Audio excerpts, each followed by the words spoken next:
considers debates salient in the social science disciplines and how Ukraine fits into these discussions. Our goal is to insert Ukraine and Russia's war against Ukraine into the broader questions that are occupying social scientists around the world. My name is Alexandra Vacru. I'm the Vice President for Strategic Engagement at the Kyiv School of Economics and also on leave from my position as Executive Director of the Davis Center at Harvard. We're very grateful that the three institutions that support these series agree on the importance of situating Ukraine in broader academic discussions.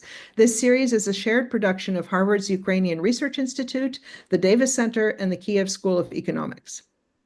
Today, we're going to be tackling the difficult topic of strategic use of violence against civilians in the war against Ukraine. Specifically, questions like, how can we explain violence against civilians? How can it be squared with Russian rhetoric about Slavic brotherhood, historic unity, and liberation from oppression? And to what extent can characteristics of the Russian army, for example, its social composition, its metropole-colony mindset, or procedures, explain the violence? My guests today are well placed to discuss these questions. Eugene Finkel is the Kenneth H. Keller Professor of International Affairs at Johns Hopkins University. His most recent book is called Intent to Destroy: Russia's 200-Year Quest to Dominate Ukraine. By the way, Eugene will be presenting this book in person at Harvard Center for European Studies on April 15th, for those of you who are local to Harvard. Eugene is also the author of Ordinary Jews, Choice and Survival During the Holocaust, and co-author of the books Reform and Rebellion in Weak States and Bread and Autocracy, Food, Politics, and Security in Putin's Russia. His articles have appeared in the American Political Science Review, the Journal of Politics, Comparative Political Studies, Comparative Politics, and other journals. And you might have also read his articles and op-eds in the Washington Post, Los Angeles Times, Foreign Affairs, and other outlets. Professor Ivan Gomza is a political science professor at the Kyiv School of Economics.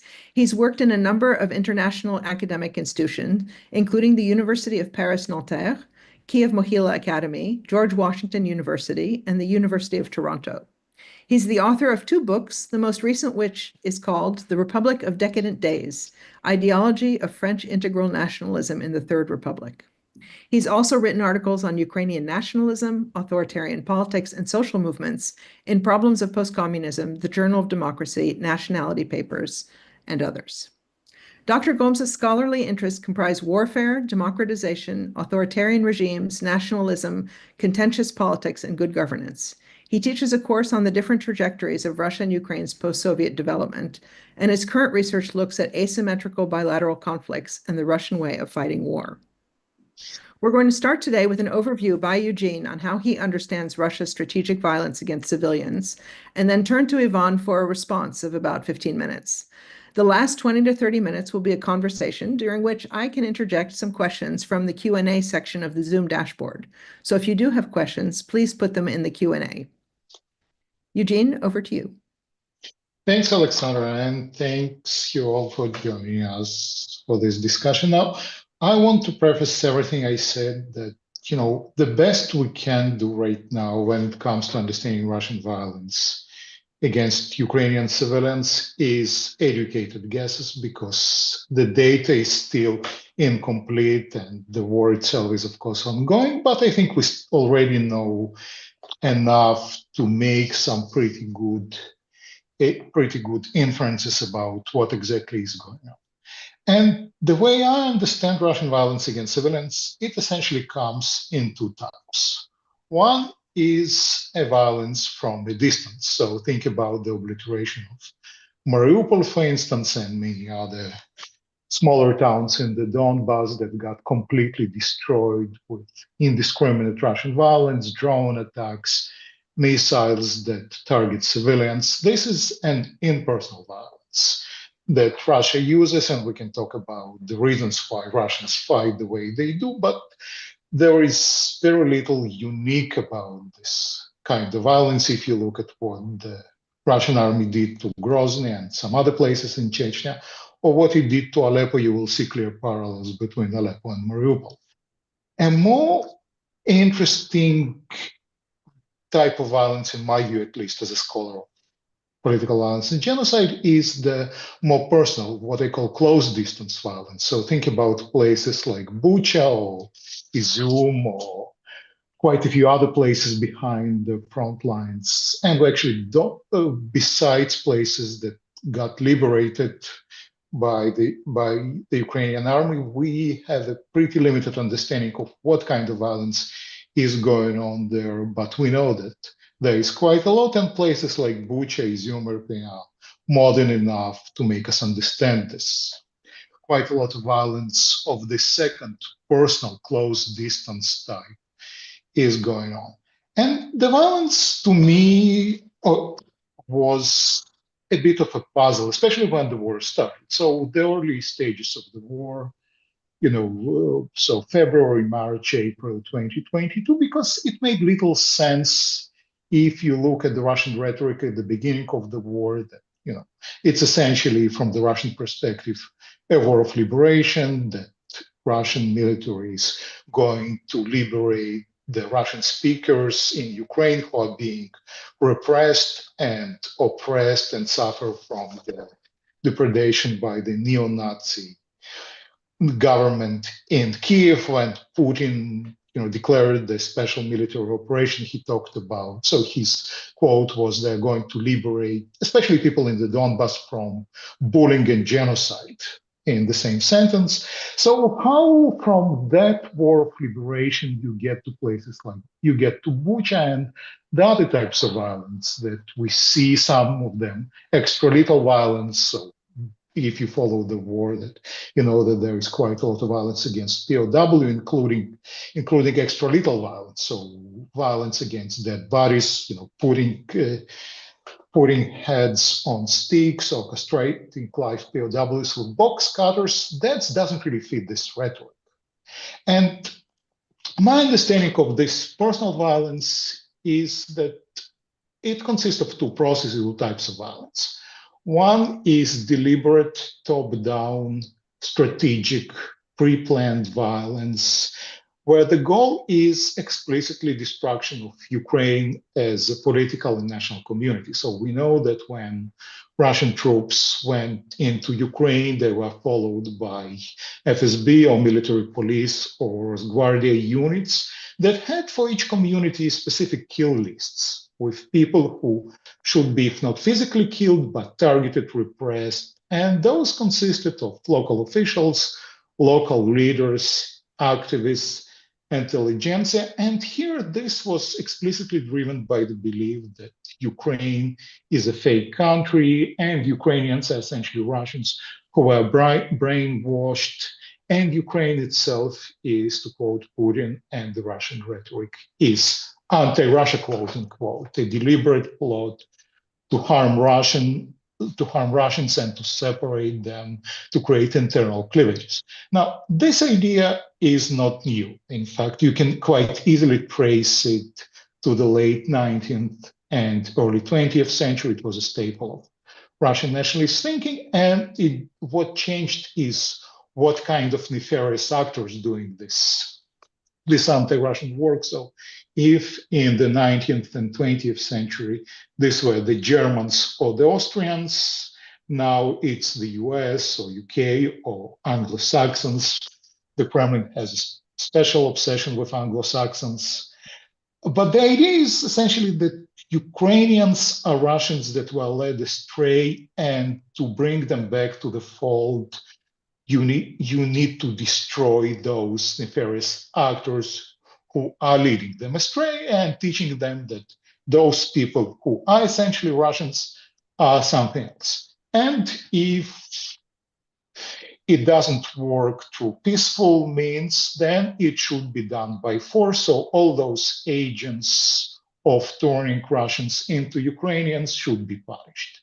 And that is the strategic top-down violence of the kill list for each community. But in addition to that, there is also another process, which is a bottom-up, more chaotic, less planned violence of places like Bucha, where it didn't really matter where you were activist or politically active or a veteran of the Ukrainian army. Essentially, pretty much everyone or anyone could be targeted. And this violence, bottom up, is, I think, from the Russian perspective, and again, here I'm probably more speculative than on the other parts because we're still trying to figure out what the motivations of Russian soldiers. We have some data, but still not enough. But I personally think that this violence is essentially a punishment. This violence is what Russian soldiers perceive as a betrayal, and that's why it becomes so gruesome, and that's why it became so indiscriminate. Because based on what we know about Russian soldiers who went into Ukraine, many of them genuinely did believe those myths about, unity and liberation, and did expect to be greeted with bread and salt and welcoming ceremonies, because those people in eastern and southern Ukraine, Russian speakers or bilingual, many of them ethnic Russians, would love nothing more than being part of Russia and being liberated by Russia. But instead, they got resistance, death, and overall rejections instead of being met with those flowers. So essentially, instead of those welcoming ceremonies, what we get are Russian units who are stuck there behind the front lines, especially in places like Bucha, where there is no active fighting, but they're just behind the front lines. They're constantly on guard.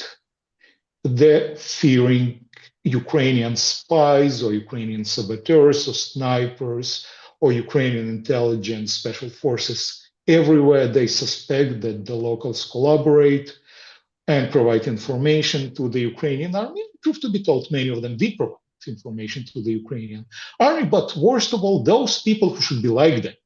They speak Russian, quite a few of them are ethnic Russians, many of them grew up in the Soviet Union, so they should be welcoming them. Instead, those people hate them, those people don't want them there, and the soldiers are scared because very few of them had actual combat experience. But now they start suffering their first casualties. They're not used to that. They expected an easy victory, which is not coming, and therefore the perception switches of those of brothers who need to be liberated to not even enemies, because enemies you can understand logically. Yes, they're trying to kill you, but it's reasonable. That's what they expected to see if they have ever gotten to Western Ukraine, for instance. But not Kyiv, not Bucha, not Kherson. There, those people, those locals become worse than enemies. They become traitors. And the violence that they suffer is essentially, I understand it as this punishment for what Russians perceive as a betrayal of, from their point of view, is a natural unity of Russians and Ukrainians that Putin was talking about, and that their propaganda and their education taught them to believe. And that's why it doesn't really matter whether you are politically active or not, which language do you speak, or what your political positions are. Everyone in this place is a traitor, and everyone can be punished. Another way to look at the violence is that essentially violence against civilians is a tug of war between forces of escalation, so factors that push for more violence, versus forces of restraint, factors that try to restrain violence. So on the side, and violence happens only when forces of escalation are much stronger than the forces of restraint. And here we have pretty powerful sources pushing for escalation: ideology, fear, soldiers getting used to violence, soldiers getting drunk, and we have quite a lot of evidence and stories about Russian soldiers becoming very, very drunk in those places where there is no fighting going on, but there is still a lot of alcohol, versus forces of restraint, which in typical militaries would be military discipline, typically enforced by non-commissioned officers, and accountability for crimes. And discipline is historically Russian and Soviet military's weakest spot. The soldiers are far away and also corrupt and stealing and drinking like everyone else. The NCOs, the non-commissioned officers, the sergeants, Russians never had an effective NCOs class like in the Western military, so there is no one to enforce the discipline and to prevent soldiers from killing when they want to. And in the case of accountability, there is also none. Even if locals complain about violence, those complaints are not investigated. And even if and when Russian soldiers go public with their stories, and there was a story of a Russian soldier from a military unit that occupied Bucha and several places near Bucha and Irpin, Daniil Frolkin, who came out and spoke to Russian journalists about killing civilians and what his comrades did. He was immediately sentenced to 5 years probation, not for violence against civilians, but for discrediting the Russian military and providing fake news. So the signal is that there is no accountability and you can kill with impunity. So I think those factors together explain this violence against civilians. Part of it is how Russians fight. Part of it is very strategic targeting of Ukrainian elites and everything associated with Ukrainian identity. Part of it is punishment for betrayal, and part of it is just a clear signal to the Russian soldiers that they can kill with pure impunity, which many of them do. So I will stop here. Thank you. Okay, thank you very much, Eugene. Ivan, over to you. Thank you, Eugene. I think the presentation I'm going to deliver will be a kind of a logical conclusion. But I'll start with a brief vignette, a brief introduction. So in January 2025, the Russian Air Force bombarded a school transformed into a makeshift evacuation point in a regional town at the border between Russia and Ukraine. The school was marked as a civilian object, yet Russians deliberately targeted it on 3 different occasions. The last raid leveled the building with 7 dozen people inside. For those who follow the realities of the Russo-Ukrainian war, the event represents a tragic déjà vu, because Russian bombs leveled a hospital bearing the inscription "Children Inside" on its roof in Mariupol, an MLS strike obliterated a publishing house in Kharkiv, and just 2 days ago, Russia's short-range ballistic missile hit a playground in Kryvyi Rih, killing 9 children. So yes, the Russian military targets Ukrainian civilians. A sign of barbarity? Of Russian planned strategy to eradicate Ukrainian identity? Yes, probably, but I think there is more to factor in. A school I mentioned in the introduction was situated in Sudzha, a town in the Kursk region, that is in Russia. It was a Russian town occupied at that time by the Ukrainian military. So we cannot blame only Russian imperialism, only Russian disdain toward Ukrainians, only Russian xenophobia for killing civilians, because in this particular case, we see Russians killing Russian civilians. As I will argue, we must account for 2 additional factors to make sense of violence against civilians. First, Russia's strategic culture, and in particular, Russia's military operational art. And second, the social composition of the Russian army. And taken together, these factors, they constitute a vicious brew which turns the Russian army into a beast ravaging civilians. So let's start with the strategic culture. Strategic culture is a concept stipulating that a state's approach to war is shaped by its history, geography, religion, and identity. A state's military doctrine is a reified strategic culture which represents the official view on attaining political goals by military means. Those are questions like when, why, and how this country is prepared to wage a war. And finally, the operational art, it is a concept which refers to skills and knowledge the military commanders on the battlefield can deploy to achieve the war's political goals. Operational art, therefore, it reflects the state's strategic culture because combat officers, they practice what they were taught in their military academies, what their handbooks and syllabi are imbued with, that is, with national interpretations of military culture and its alleged lessons. So a typical take on Russian strategic culture is that, lacking natural barriers, Russia nurtures an acute sense of vulnerability, and this sense is enhanced by the negative experience of invasions in 1707, 1812, 1918 and 1941, organized by Charles XII of Sweden, Napoleon, Erich Ludendorff and Adolf Hitler, respectively. So, to screen off invasions, Russian leaders, they seek strategic depth and buffer zones. And besides, Russia is a militarist culture in a sense that its elites, they view war as a regular part of human condition and they don't flinch from militarized conflicts. The outcome of this combination of vulnerability, expansionism and militarism is a fixation of Russia's strategic culture on provoked defensive wars. Whether we take the rivalry with Astrakhan, the Crimean War or the Brezhnev Doctrine, there is a typical rationale. Russia is ostensibly being ill-treated and it must react promptly. And more often than not, a provoked defensive war, it stipulates occupation of new territories, as it was with the conquest of Astrakhan in 1570, the occupation of Danubian principalities in 1853, and the forceful termination of Prague Spring in 1968.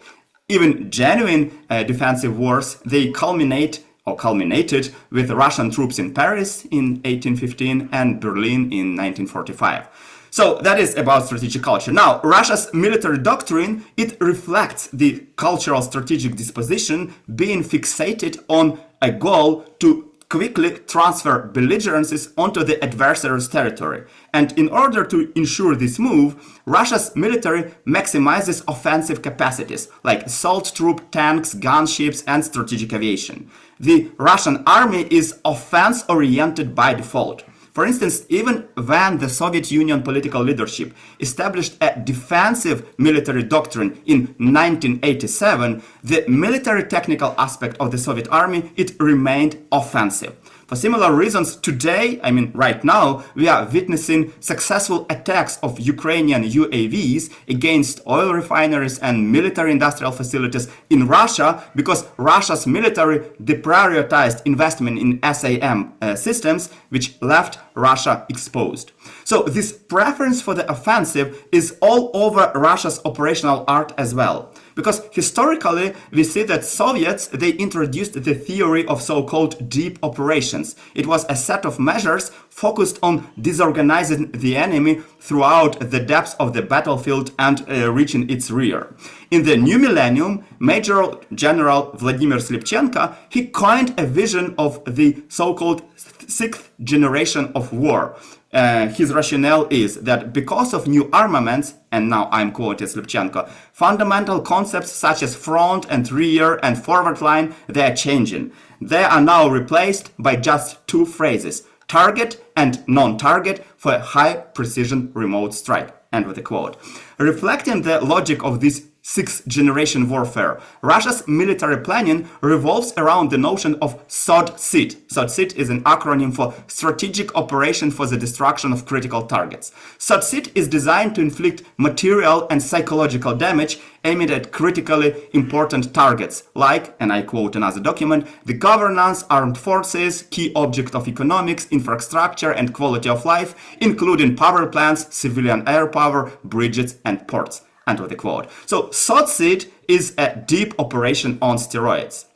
And there is a kind of contradiction I don't want to gloss over. Because SOD-SIT is a Russian rendition of the shock and awe doctrine, which in its original, that is American version, also envisaged targeting, and I quote an official American document, means of communication, transportation, food production, water supply, and other aspects of infrastructure in order to secure early resolution of issues with minimal collateral damage. End of the quote. SOD-SIT, if we consider the documents, also envisages conducting operations with minimal civilian losses. However, this is hardly what we observe in Kryvyi Rih, Kharkiv, and Sudzha.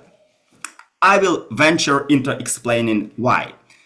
Several weeks before the 2022 invasion, the Russian propaganda machine went into full gear on the fear-spreading mission. Russian officials and experts, they fantasized how Russia would smash Ukraine and Ukrainian resistance during the first hours of the war, targeting airports, command centers, and bridges, so all according to the Sotside doctrine. Yet I was not afraid. Not because I am physically brave or ignorant of dangers of war, but I was not buying this particular scenario. The reason? Well, my father, he owned a car made in the Soviet Union, and my grandfather, he owned a washing machine of the same origins. None worked as intended. So for me, it was inconceivable that a technically underdeveloped country, such as Russia, would mass-produce advanced weapon systems in quantity enough to shock and awe a country as vast as Ukraine. 1,000 days into the war, Russia still fails to implement the rapid dominance doctrine because it does not have high-tech materiel. What it does have is huge stocks of tube and rocket artillery. So, throughout history, artillery was the most effective combat arm of the Russian army. For instance, the Russian gunnery clenched victory against Sweden at Poltava and France at Berezina. The Soviet operational arts hallmark was the concentrated firepower. For instance, it amounted to 150 guns per kilometer during the World War II. Russian generals and the Kremlin leaders, obsessed with the Soviet legacy as they are, naturally resort to the same tactics. So, in the Russian army, artillery is the primary form of lethality. During a war of maneuver, all types of artillery, howitzer, tube rockets, cruise missiles, they act as primary combat arms. So the typical tactic behind that other arms, they fix the enemy in some position, and then artillery delivers a coup de grace. Position warfare, even less inspired. Concentrated firepower to obliterate everything. So there is true, I would say this is true, both for the assault against reinforced forts and for urban warfare. And actually, as Eugene has mentioned in his presentation, artillery's participation in urban warfare is a kind of a typical Russian approach, which we see in Berlin, in Grozny, and in Bakhmut. This operational approach has for Russians two benefits. First, it substitutes the poor quality of infantry with the Stahlgewehren. Recent operations around Pokrovsk, they indicate the scope of cynicism which this approach entails. So, Russian infantry is used as a decoy to reveal Ukrainian positions, and often they perish while trying, and then there is an ensuing artillery strike. Second, massive fire compensates for the lack of precision compounded by the so-called gunnery problem. The gunnery problem is the question, the challenge of hitting targets when they use the indirect fire. So hundreds of guns, they yield odds of dozens of hits, which should be enough to destroy a target. Naturally, this increases the odds of collateral damage, but this is a reasonable price to pay for Russian generals. Moreover, the 2025 Royal United Service Institute's paper, it suggests that in Russia's operational art, I quote, artillery is seen as an intermediary weapon between the strategic weapons and conventional armaments, end of the quote. But due to the technical deficiencies, IRBMs, SLBMs, and strategic bombers, they proved to be only partially efficient throughout the Russo-Ukrainian war. And as a result, artillery gradually substitutes for strategic weapons. If Russia does not have enough IRBMs to pulverize the Ukrainian infrastructure, artillery will do the trick wherever it reaches. And there is an additional proof of the dominance of the indiscriminate fire doctrine. Currently, strategic weapons in the form of UAVs striking deep into Ukraine, they are morphing alongside the same lines. Hundreds of UAVs are sent every day with the calculation that several should hit the target. And given the dispersion, the Ukraine's electronic jamming systems, and the anti-aircraft warfare, most of those UAVs, they hit residential buildings. But this hardly pains the Russians. Therefore, it is rather a callous disregard for the outcomes and a cold matter-of-factly an order is an order attitude rather than hot rage against Ukrainians, which is a mechanism responsible for this form of violence against civilians.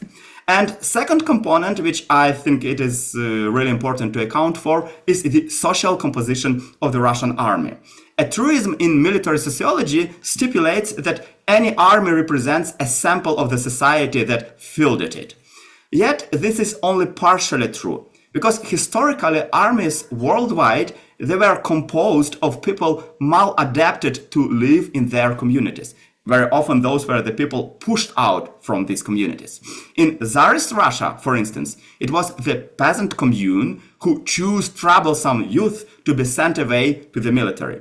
During World War I, despite the mythology of the nation army, the sociological portrait of French, German, and Russian armies, they were skewed toward less privileged members of their societies.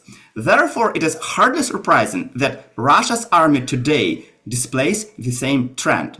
Traditionally, the Russian army career attracted lower social classes. Since late 2022, when the Russia's professional army has been decimated, the Kremlin initiated a program of lucrative financial inducements for joining the ranks. By some estimates, a newcomer could gain up to $62,000 of US dollars for 1 year in the army. The war, therefore, proves to be a bonanza, especially for deprivileged, low-educated, post-middle-age single men. And the official statistics by the Russian DoD acknowledges that only 20% of people joining the army have higher education, as opposed to 54% of the Russian population in general, and 66% of those who join the ranks, they are single men or divorced. Moreover, 20% do not have permanent jobs. So the sociological portrait, I think, becomes quite distinct. Men without jobs and life partners, they go to war to bring some meaning and pecuniary improvements to their own lives. A typical habitat for these men is some provincial town where life perspectives are constrained and violence is endemic. In such social milieu, being tough is the best survival strategy. So it is a small wonder that once in the forces, these people, they replicate in hockey what they internalized to practice being in mufti. And using violence to obtain what they desire is the best way they can design, which explains the everyday terror on the occupied territories. And as if to compound, there is a gap between junior officers and rank and files. Officers have neither time nor volition to educate and control their men. When heroes of SVO, специальная военная операция, occupy a village, they go on a loot and rape spree. Once again, not only Ukrainians in Mariupol and Avdiivka, but Russians from the segments of Kursk region reconquered by Russians complained about friendly looting. So the factors I discussed, they do not discard evidence of systematic oppression of Ukrainian patriots, of destruction of cultural patrimony, or of the vicious brutality of FSB. So rather, they nuance our interpretations. I will finish with an analogy. Most people, I suppose, heard about the Radio-Télévision Libre des Mille Collines. It was a broadcast spreading hatred against Tutsi during the Rwanda genocide. The genocide, however, is inconceivable without significant structural factors like acute land hunger and the historical legacy of the Tutsi-Hutu rivalry. Thus, although being a facilitator, the propaganda and the Radio-Télévision Libre des Mille Collines did not cause the strife. Likewise, although vicious anti-Ukrainian Kremlin's propaganda and Putin's desire to destroy the Ukrainian nations are undeniable, the obsession of one man cannot explain the scope of violence. Operational doctrine and sociological analysis of the Russian army can. Thank you. Wow. Okay. Thank you very much, Ivan. Eugene, let me ask you if you would like to ask for some clarifications or respond to Ivan's argument. No, I think we're pretty much on the same page. We're just talking about different features of this. I think, you know, I tried to make this point. We're talking about, well, I'm not sure if violence has, plural in the English language, but we're talking about violences that are happening in the same time and driven by several reasons. So I don't think we're in any disagreement. It's just what Ivan said pretty much, well, not complicates, but complements. Yeah, complements is the right word. What I described. So I don't think we're on any disagreement here. So let me jump off then from what Ivan invited us to do, thinking, for example, of Rwanda, and ask you, are there other international cases that you think would be helpful either in understanding what's happening in Ukraine or which we should see differently because of what's happening in Ukraine? It's interesting. So I teach a class on genocide and mass violence, and just 2 hours ago I finished teaching a class on Rwanda. So it's pretty fresh in my memory. So I actually don't. So I think we don't need to go, elsewhere to compare Russian behavior. We can as easily compare Russia 2022 to 2025 to the Soviet Union, the Russian violence that happened in Syria, in Chechnya, also in Afghanistan. And if you look at, so not the targeted political violence like kills list, but soldiers' behavior or types of violence that they use. There are quite a lot of historical continuities, because quite a lot of problems of the Russian and Soviet military with discipline and alcohol, they're not new, right? They just what the Russian military is, and they're just how the doctrine looks like. So a lot of that indiscriminate violence, it's historically quite consistent from what I see. There's actually a very interesting paper that was published a couple of months ago on Russian violence against civilians in Afghanistan. And the parallels are absolutely striking. So the indiscriminate violence, violence by soldiers on the ground who get drunk or who are not disciplined or who rape, there are quite a lot of continuities. I think where the differences are in the strategic, politically motivated violence that we see that, and I was talking about, and it's a subset of a broader violence. So the kill list and the targeting of people who speak Ukrainian and people who are veterans of the Ukrainian army. Here again, I think the Ukrainian case is somewhat different, because while the goal is to destroy a group, so in the Genocide Convention we have 4 protected groups: ethnic, religious, racial, and national. And typically when we talk about genocide and mass violence of places like Rwanda that you mentioned, the targeting is based on mostly ethnicity or religion.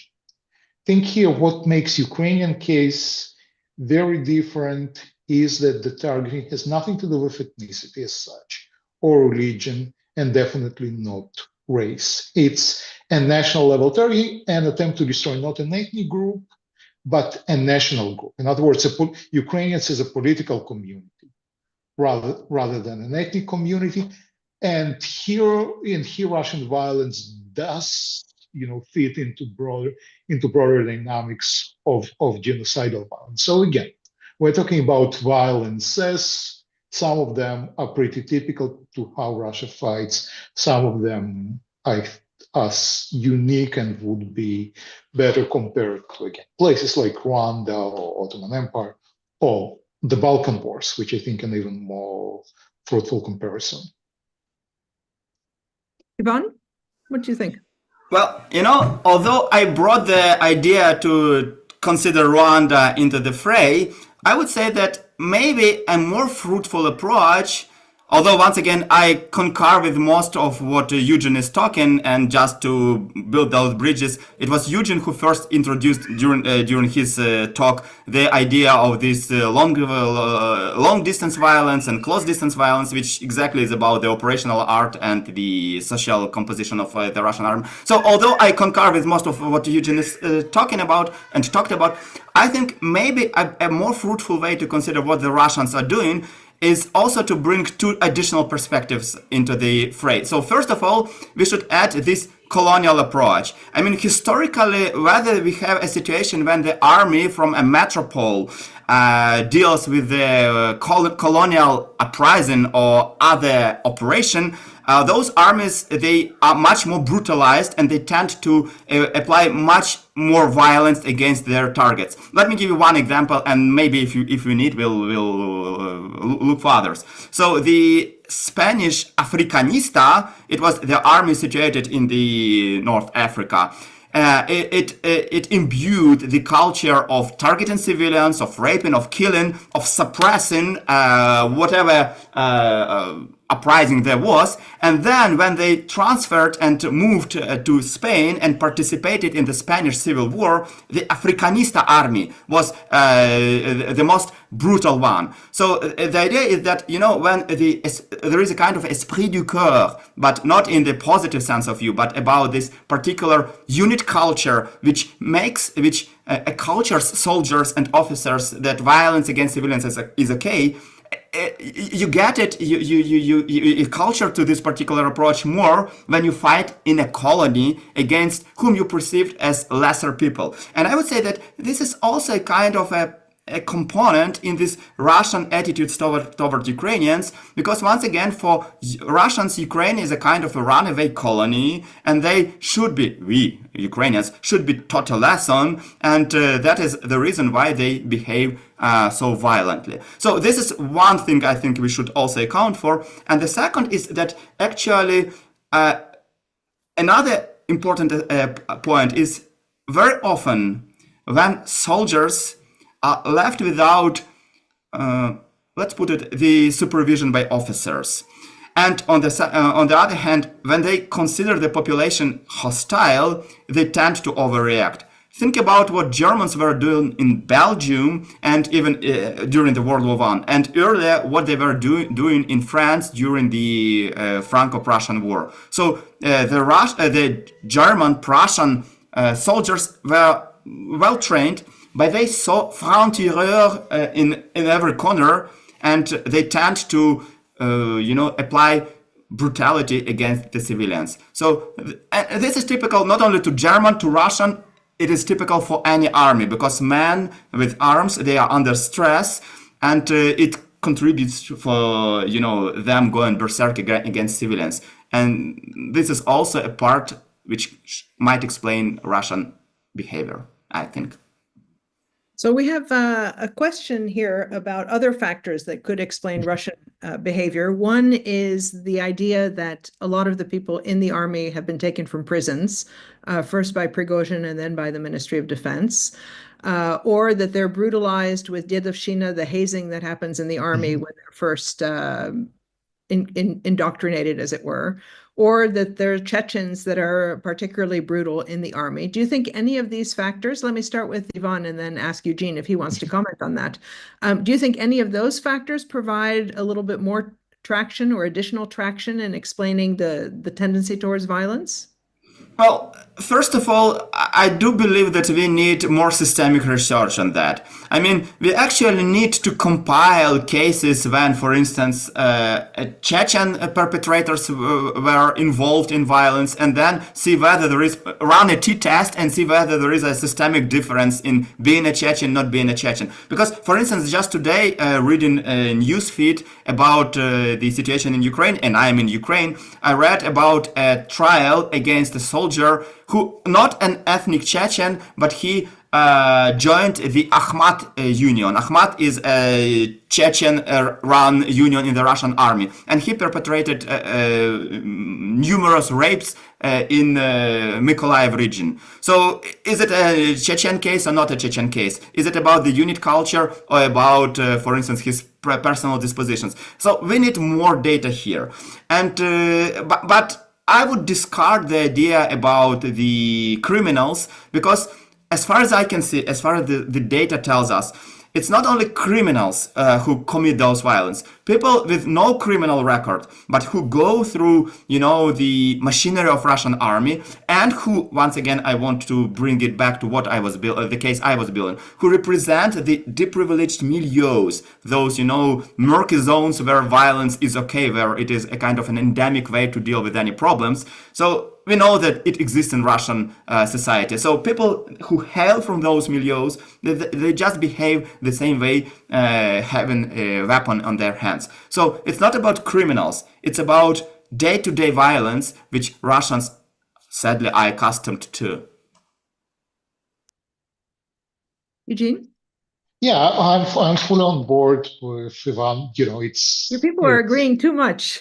Sorry. Well, no, but I think it's correct. It's tempting to blame, all the violence on the criminals or the Chechens or the Burats or Tuva or whoever they are. And it's actually a quite popular argument among quite a few Russian liberals that they know, because it leaves everyone else off the.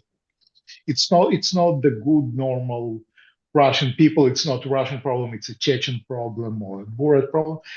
And empirically, it's simply incorrect, right? If you look at the units who occupy places like Bucha or Irpin or Izium, those are not Wagner. Those are regular army units. And especially in 2022, at the early stages of the war, those are professional soldiers, those are not conscripts. So they come, and some of them come from a pretty high ranking in terms of status units of the Russian military. Having said that, I talked to a number of people who've been in the occupied territories and escaped.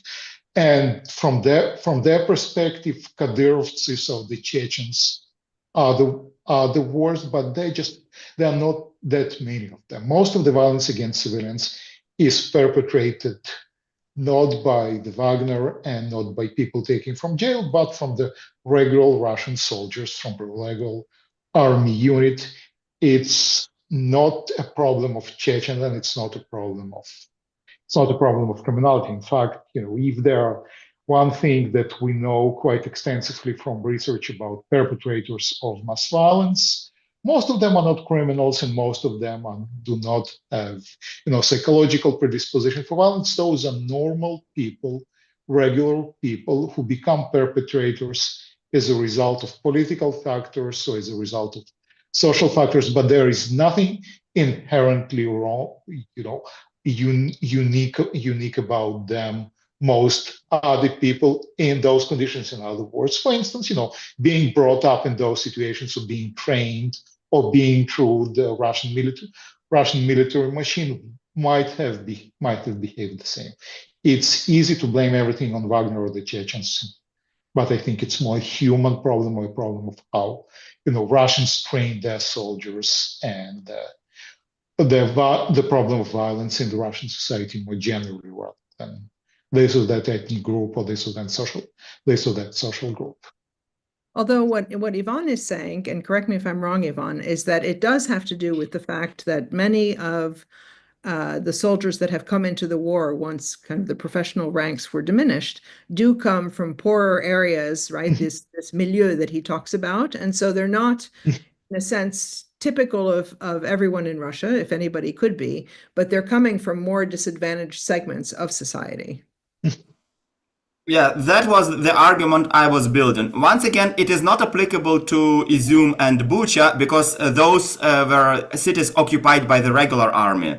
But I would say that because the regular army has been decimated, actually I would say that we saw the destruction of the Russian pre-war professional army, and now it is filled with haphazard people, that tendency, it became more pronounced. Right. If I might jump in, sorry, and so we focus mostly on this intimate, close violence. But if you look at, people who, push the buttons and kill from the distance, they're not Chechens. Most of them are well educated. Most of them are officers. Bellingcat ran a while back. They identify a group of people who program those strategic missile strikes. And you are looking at pretty much everyone with a university, with a higher education. They're middle-level officers with families not from the poorest region, live in Moscow and St. Petersburg, and they have no problem taking active part in targeting civilians. They just do it from a distance rather than shooting point blank.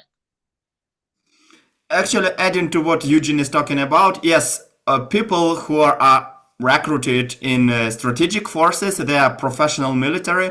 And in 2022, there was an investigation by some journalists who hacked the social media by the people, Russian military from the strategic forces. And they showed that for those people, their regular day was something like they check on, I don't know, some new apartment, then they strike a target that they were prescribed to strike, and then they go to Tinder. So they move from normalcy to kill and back to normalcy.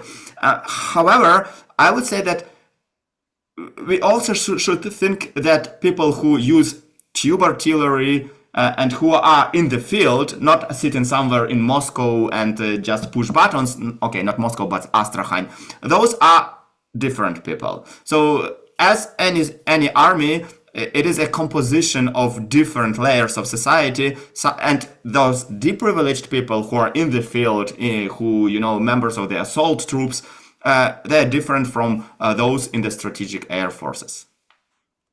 So we have a question here that also relates to this question of the different groups that are in the army in different positions. The question is as follows: to what extent does state-directed violence or violence from above provoke or encourage violence at the individual or local level, or violence from below during the war in Ukraine? Conversely, at what point does violence from below become counterproductive, for instance, by generating negative international publicity? In other words, how much violence from below is the direct consequence of deliberate policies set by the Russian leadership, and how much results from the inability or unwillingness of low-level offices to control their troops on the ground?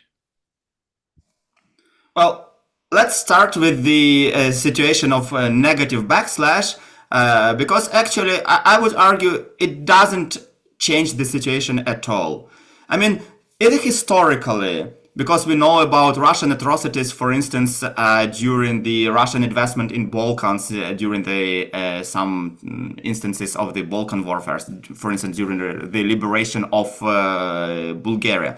Or even if you go deeper in history and take the Crimean War, then let me remind you that the war started with the occupation of the Danubian principalities, which I mentioned in my introduction, and two principalities, one of them was Romanian, were conquered by Russian forces. And back in the mid-19th century, what the chroniclers registered was the looting, the rape, the misbehave of Russian soldiers, and people in London, people in Paris, they were outraged. But this didn't stop the Russians from behaving as they did. So, I mean, the outrage, moral outrage provoked by this behavior, it doesn't change anything.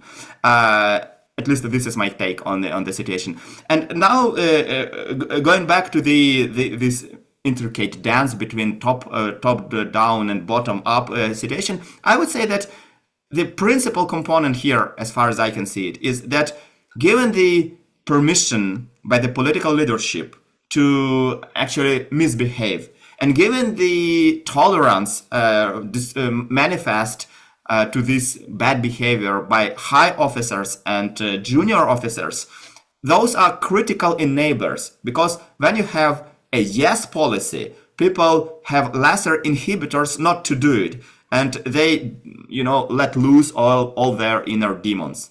Once again, let me recall you that back in 2022, there was a hacked telephone talk between a Russian soldier and his wife in Russia. And one of the phrases that wife texts to her husband, okay, go and rape several Ukrainians out there because, I am not here and you have to satisfy yourself. Well, I would say this is the index, the manifestation of those inhibitions being put down, and a person becomes a demon. I want to come back to the question of rape in 1 second, but let me give Eugene the opportunity to respond to that. Well, so the truth is that, we don't know yet. I mean, we need systematic data, and it's almost impossible to get as the war is ongoing, but we have enough, so we don't really know, how ideological or brainwashed Russian soldiers are. We don't know, how deeply they accept the propaganda. The propaganda, we know that they're exposed. No questions about that. We know that it gets to them in many forms. Do they believe it? We probably will need to understand more, but based on, again, so to act or conversations, or I eavesdropped conversations between Russians and their families, we know that it does definitely exist. How widespread it is, I'm not sure. I think more important factor here is exactly what Juan was talking about, the overall structure. When they start using violence, when they start killing, and they understand that there is no punishment and no consequences, and in fact, their commanders and the state is perfectly fine with that, and there is a lot of alcohol around. Of how ideological they are, we know that people at the top are extremely ideological. Ordinary soldiers will probably have to wait to figure it out systematically. So let me return to this difficult question of rape. One of our audience members has asked if it is a weapon or a consequence of the war. Is it possible to say? Eugene, let me start with you since you're unmuted. Right. So again, a lot of violence against civilians is underreported, and historically and across the cases, sexual violence is the hardest to talk about because the levels of underreporting are through the roof. So we know that it's happening, no questions about that. We know that it's probably quite widespread. Whether it's used systematically as a weapon of war, similarly to the war of former Yugoslavia, the Balkan Wars of 1990s. Again, based on what I see or what I have read, probably not. It's not a strategic violence. It's more an outcome of this permissive structure. People who get drunk, people who try to assert authority, and just become used to violence. In fact, based on the stories that we do see coming from occupied territory, a lot of that is driven by alcohol rather than strategic. So on that level, I don't think it's strategic. We do know, though, that there is a strategic use of sexual violence against Ukrainian POWs. In POW camp, there is a campaign of castration, for instance. That is strategic, and that is directed. So again, we're talking about different types of sexual violence. I don't believe we will ever know for sure what's going on, simply because that's the type of violence that very few people are willing to talk about. Ivan, do you want to add something?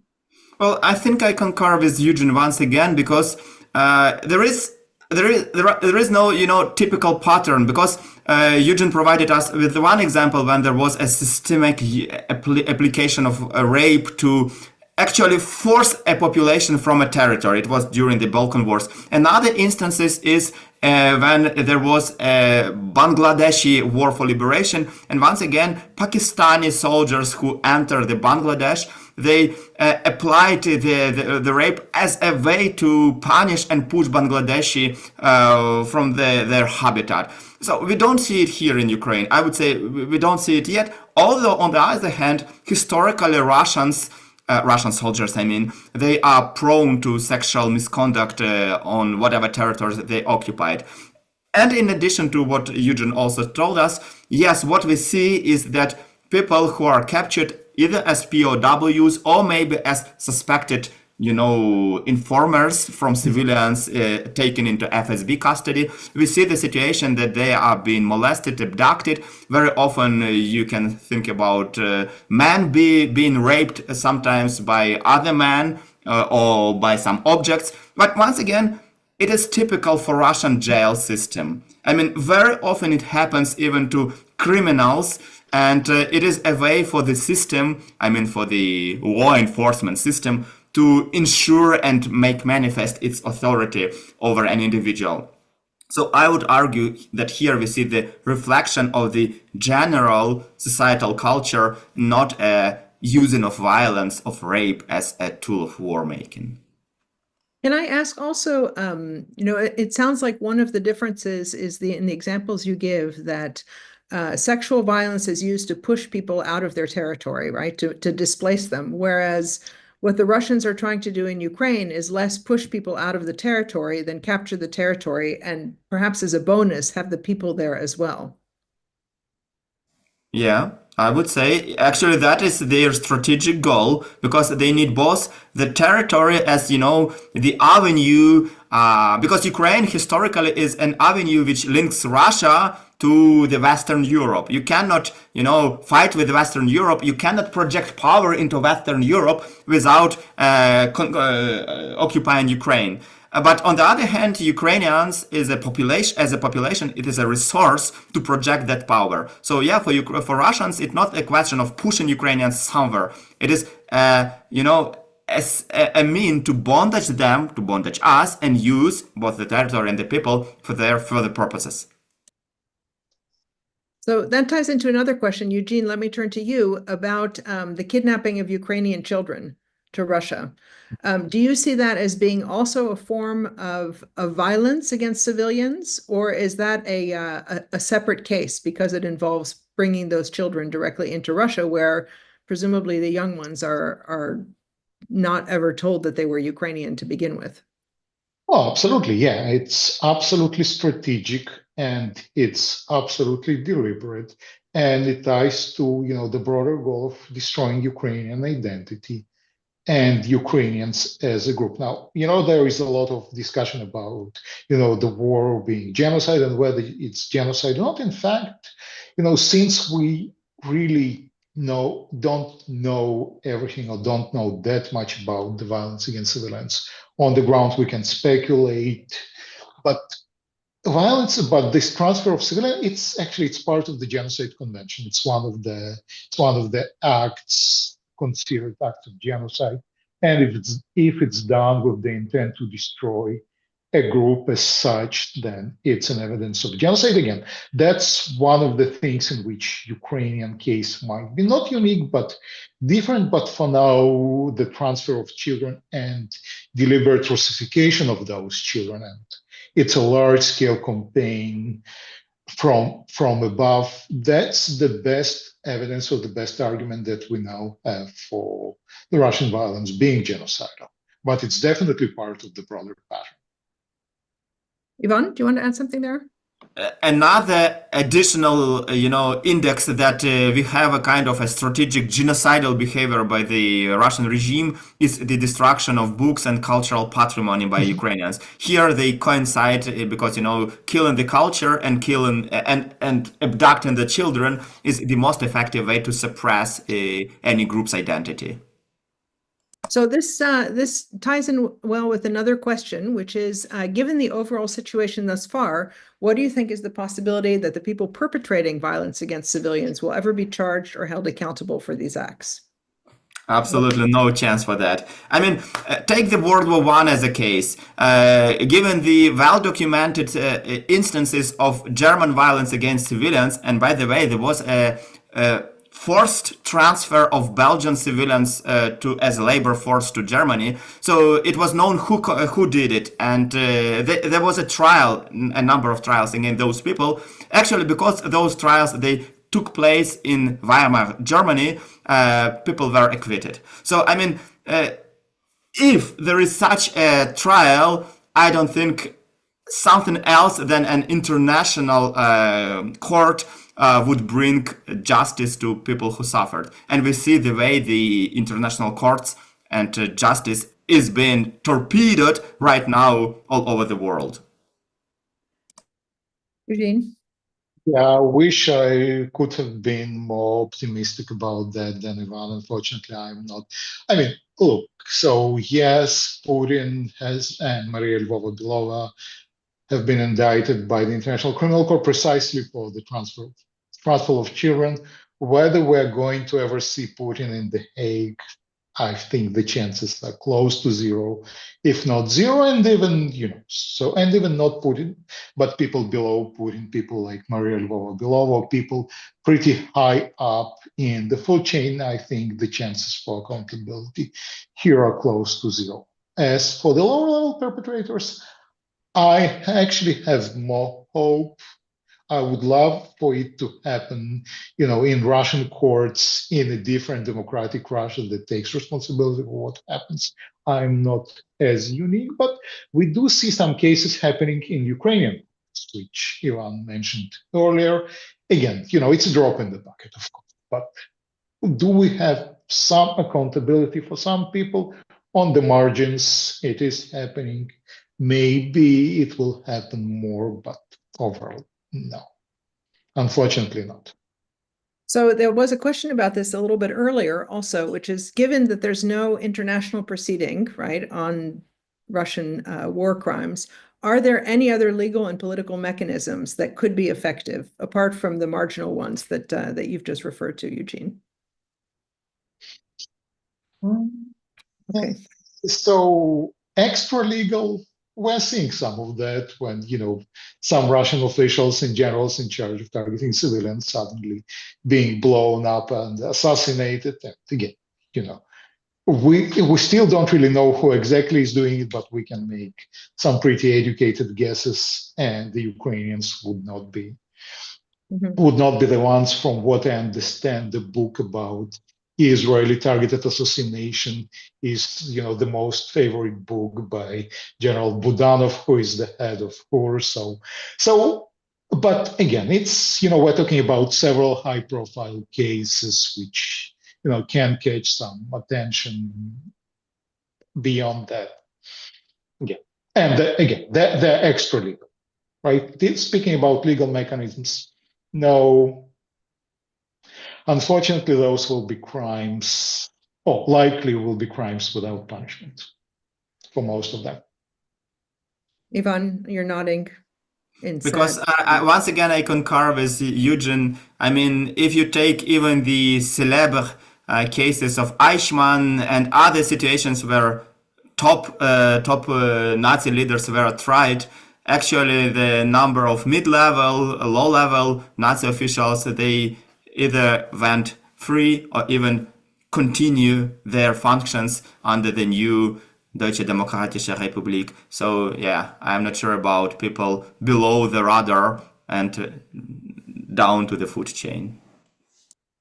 So this is obviously not a topic that lends itself to much positive thinking, but I would ask you, as two experts who've looked in depth at what is happening on the ground, are there any things that have surprised you more to the positive side based on what you've seen, either in terms of people not committing crimes that one would have expected? Of course, it's difficult, to track things that didn't happen, or certain social responses to the crimes that have turned out to be effective, at least on a local level, if not on a macro political level. Have you seen anything that gives you a glimmer of hope in this rather grim topic? Yes, I think I will start. It's a modicum of hope, but there is a Russian project which called Idite lesam. In translation, this means go through the wilderness, and also it might be a kind of a polite way to say go F yourself at the same time. But in this particular case, it means actually it drafts possible ways for people who don't want to be drafted into Russian army, so possible ways how to evade it. And actually, this project, it offers numerous solutions, like not having a credit card, how to find a safe house. And it addresses a plethora of potential users, let's put it this way, from people who went, how do we say it, not avol, yeah, avol, so from Russians who went from their service points, Russians who are already soldiers, to those who just don't want to be a part of the Russian army.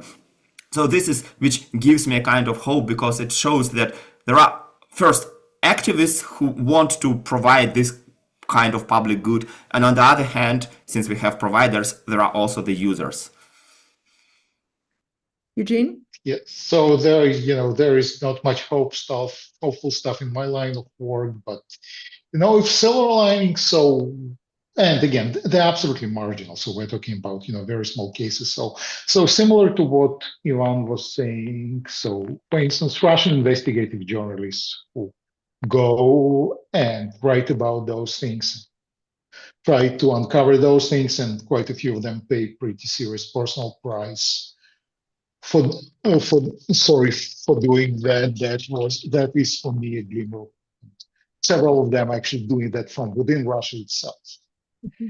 Another glimmer of hope, and again, we're talking about few cases. So I have actually seen cases of Russian soldiers who refused to harm civilians, or even refused to fight. The most, and some of them were quite ideological at the very beginning. So they believed the propaganda, they signed up to go to war, and then once they get to Ukraine and see what's happening and see their comrades harming civilians, they say, no, we're not going to do it. And they take the forest route that Ivan was talking about. On the Ukrainian side, the glimmer of hope that for me exists is the level of mobilization of the civil society, sometimes clandestinely in the occupied territory, to get people out. And also, and that especially I see, in the cases of children, when they do come back, the commitment of many of them, not all, of course, but at least we do have quite a few stories of resistance of their resistance to attempt to Russify them again. For some of them, it pretty have a personal price of being subject to violence. So I do think that, I'm not sure it's a glimmer of hope, but okay, let me try a different approach then, which is you're both academics, right? You both have graduate students that are pursuing research. You also both know how difficult it is to get information on the ground with what's happening here. If you were advising a graduate student who really wanted to do research on this question of war crimes and genocide, what kind of topics do you think they should be looking into, and what kind of evidence or information could they be looking at in order to really contribute to what we know about what's happening? Eugene, I'm going to start with you. Right. So what I would be very interested in is figuring out the perpetrator. So exactly what is driving Russian soldiers, because quite a lot of what we're saying, it makes sense and it's probably correct, but we need more information on the individual level. And we have this, so there have been studies done on World War II and German soldiers and Rwanda. So I would really want to understand, what was going on in the brains of those Russian soldiers who went to Ukraine and ended up killing civilians. What else I would be really interested in is also understanding the unit culture. So for me, it's a puzzle why, for instance, Bucha versus Irpin or Borodyanka. So why we have communities that are pretty close by, but some experience much higher levels of violence against civilians than others, and it's probably more about the Russian units who occupy them rather than the makeup of civilians in those places. But I'm still trying to wrap my head around, well, why Bucha of all places? And I don't know the answer, and I would really want to understand it. Okay, that's helpful. Ivan? Well, I think since we are looking for research avenues for future academians, I would say that you should actually build regional clusters and check whether there are some tendencies. For instance, whether locales in Donbass are more distracted and face more violence against people, not only property, but also people, as compared, say, to Kherson. Another way, so this cross-regional comparison is also, alongside what Eugene mentioned, is about the perpetrators. So you should check the situation with the local occupational authorities and see whether the officers, in cases when there was kind of violence of civilians, were more permissive, and when there were none of them, were less permissive. Because once again, it builds a bridge, a mechanism between the general strategic culture and propaganda and perpetrators per se. Because let's face it, neither propaganda nor the Kremlin kill people on the ground. It is what people, Russian people, do, which means you should focus on actors, in actual actors, not some imagined communities.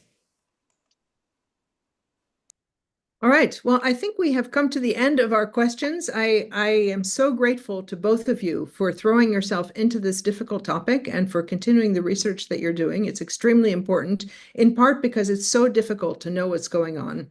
So thank you very much for the conversation and for the research that you're doing. I also want to tell our audience that we will have one more Kyiv Connection seminar, probably in May, with Emily Channel-Justice from Harvard's HURI, the Harvard Ukrainian Research Institute, and Alexandra Kurdil from Kyiv School of Economics. So please be sure to check our website or HURI's website for details on when that is going to take place. But thank you once again for a very provocative and difficult conversation, and hope to see you soon and return to this topic with a more favorable outcome next time around.